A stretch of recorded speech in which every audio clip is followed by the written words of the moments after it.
On a map of Greater London you'll find Croydon, where I lived when I was a lad, in a house with my mum, some brothers, a cat, a budgie called Eugene and Dad. At the end of our street was a sweet shop, run by J. Sharp. That man was funny. Whenever I tried to walk out of his place, he'd shout, "Don't you want ciggies for mummy?" Back at our house was a cabinet. Every week Dad's poker winnings he would stash, until it was time to go on our holes and relieve it of bundles of cash. Dad always won at poker. His game never ever did falter. Were his cards marked? Well, we didn't ask if it funded our 3 weeks in Malta. We'd set off from Croydon to Gatwick. On a Comet or TriStar we flew, and if John and I were very lucky, our suitcase would fly with us too. There'd be Uncle Pio, Auntie Mary, Sandra, and with him Albert brought a memento of a fictitious affair he had the previous year with a girl called Rita Montebello. Now Dot said that she would never, because she knew better. Of course Albert wished that he could. And then there was Phil. Was she on that? She looked like she probably would. And Alan, Eddie, John, Nicky and Mum. And in '78, Mum's workmate, Saturday Mary, decided to come. Now you don't have to be a comedian or be blessed with an abundance of wit. Raising a giggle, recalling when out of the water Mary wriggled, and out wriggled one of her tits. Dad tried to attract her attention, hoping that over she would glance. But what was more comical, well downright phenomenal, was Dad's put your tit away dance. We spent most of our time in the sea, as the days were hotter than an elephant's scrotum. And to our delight, in the bars at night, they'd serve us kids. It was not verboten.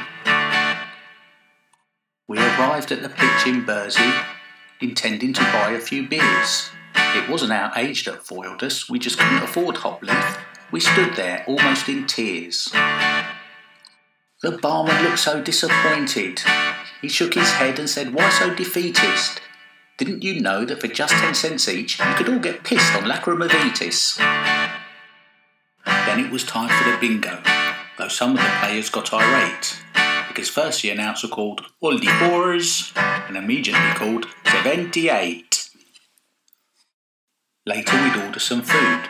We weren't hungry, it was something to do. The burgers were Funyuns, undefined meat wrapped in onions, but we ate them and cheese twisties too. Albert told us of his kung fu. He'd take on all comers, he had no one to fear.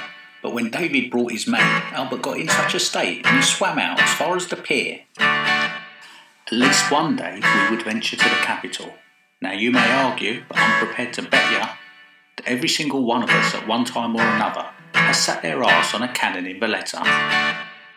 The grown-ups once bought a boat so we could go fishing out in the bay, but no one remembered to anchor it up and the next day it floated away. The one time we got on the water, the sea was calm, the sky was sunny. John and I laughed as the waves roughed up and Uncle Pio said, "Oh, it's not funny." Some Sundays we'd drive out of town to the beaches, Armenia or Malika, and on the way back we'd stop off in Paola for Broadu and lemon granita. At 64 Cheese and Tomato Street, on its high doorstep, John and I would perch. And if none knew or none asked where we'd been, we had to say we spent the morning in church. Now, do I remember correctly, or has my brain become hair? Or did Auntie Connie once take me and Johnny for chips upstairs at the square?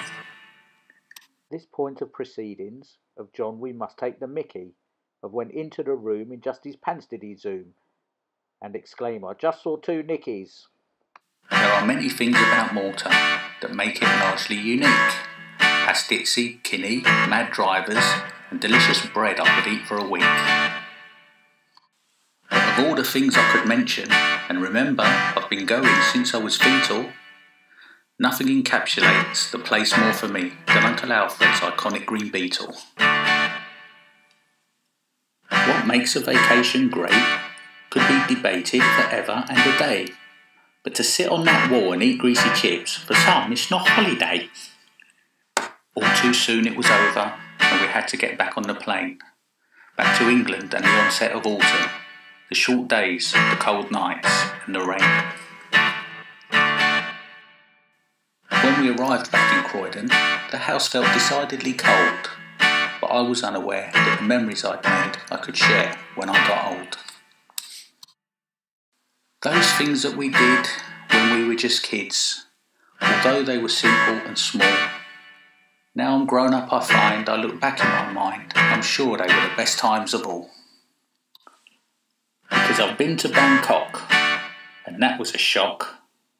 I've been to Turkey, West Byfleet and Toronto, Moroccan bazaars and shady Amsterdam bars that make you want to exit them pronto. We've drunk cocktails and mocktails in Icelandic bars and Czech hotels.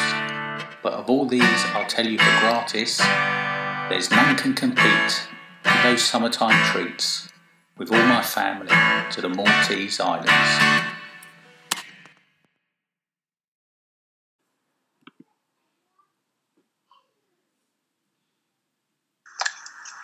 All right. Yeah, what do we say? 350? Fiver. 4, that's 4, 25, 52, 70, 476, that's all I got. Tight git. Oh, bloody hell, it's tough being a superstar.